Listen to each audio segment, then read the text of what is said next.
Magandang araw! Ang ibabahagi ko sa inyo ngayong araw ay tungkol sa pabula. Magbasa, makinig, matuto at magsaya.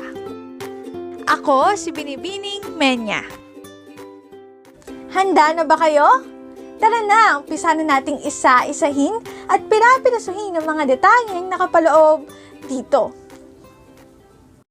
Maaari kong ibigay ang soft copy ng video na ito, mag-email ka lamang o kaya naman ay mag-message sa aking Facebook page.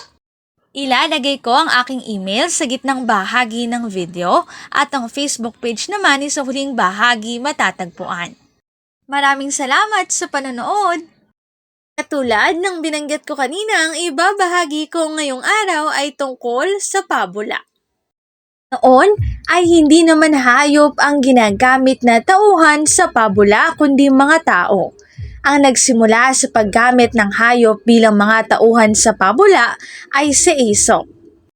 Siya ang itinuturing na ama ng pabula at pinaniniwalaang nabuhay sa pagitan ng 620 hanggang 564 BC sa Greece. Si Aesop ay isang alipin na nagtataglay ng kapansanan, subalit pinalaya dahil sa angking husay sa pagkukwento.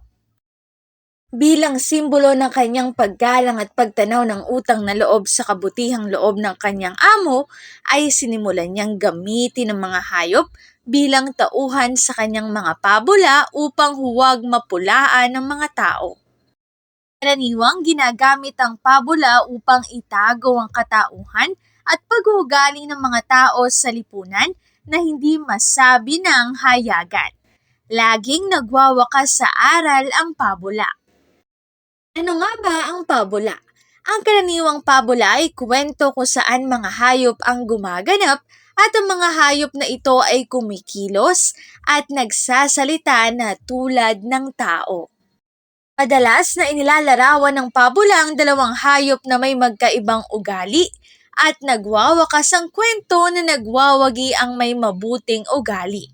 Nagiiwan ito ng aral sa mambabasa. Ang pabula ay tumutukoy sa pang-araw-araw na buhay sa daigdig maliban sa pagsasalita ng mga hayop. Sa pabula, mga suliranin ay nilulutas hindi ng mga na tulad ng mga kwentong engkantada, kundi sa pamamagitan ng mapanusong paraan, paghahanda o sa pamamagitan ng matalinong gawa na katulad ng tao sa kanilang paglutas ng suliranin. Ang mga aral sa mga pabula ay naging bahagi ng ating pang-araw-araw na pakikipag-usap tulad ng matalino man ang matching, huwag bibilangin ng itlog at balat man ay malinamnam.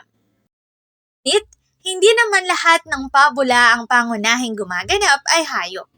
Mayroon ding pabula kung saan ang gumaganap ay tao, katulad ng ang batang sumigaw ng lobo at ang babaeng manggagatas, o magkahalong hayop at tao na katulad ng ang mabait at masungit na buwaya.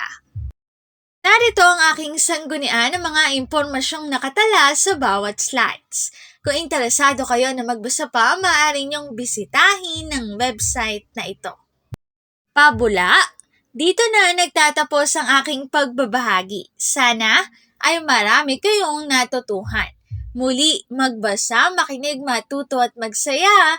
Ako si Binibining Menya. Paalam!